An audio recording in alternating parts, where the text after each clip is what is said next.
کۆمەڵی دادگەری کوردستان لە میانی ئەو کۆنگرەیەدا کاری سیاسی و استراتیجی خۆی لەسەر ئەم بنەمایانە پەرە پێدەدات. یەکەم، خەڵکی کوردستان شایستەی سیستمێکی حکومڕانی شەفاف و دادگەرانەیە کە هاوڵاتی بوون پێوەری ئەرک و مافەکانی بێت. دووەم، ئازادی بەهایەکی گەورەیە و دیاری خوایە بۆ مرۆڤ و بە هەموو شێوەیەک داکۆکی لێ دەکەین و دژی بەرتەسکردنەوەی ئازادیە سیاسی و مەدەنی و ڕۆژنامەوانیەکانی. سێ، کۆمەڵی دادگەری کوردستان دووپاتی دەکاتەوە لە ئامادەیی بەردەوامی بۆ برایەتی و یەکریزی لەگەڵ هاو ئامانجەکانمان لە هەموو ئەو هێزوولایەنانەی کە خزمەت بەکاری ئیسلامی دەکەن.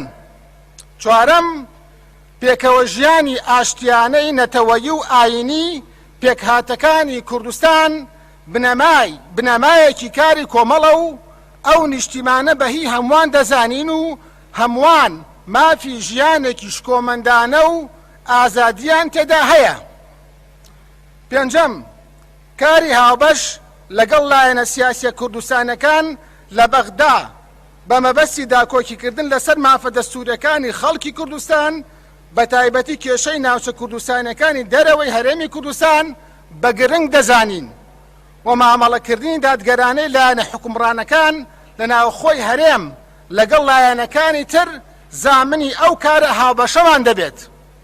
شەشەم، کۆمەڵی دادگەری کوردستان لە ڕێگەی فراکسیۆنەکانیەوە لە ئەنجومەنی نوێنەرانی عێراق و پەرلەمانی کوردستان بەردەوام دەبێت لە داکۆکیکردن لە ماف و داخوازیێڕەواکانی خەڵکی کوردستان و دەنگێکی بوێر دەبێت بە ڕووی ستەم و بێدادی و گەندەڵی و قۆڕەخکاری.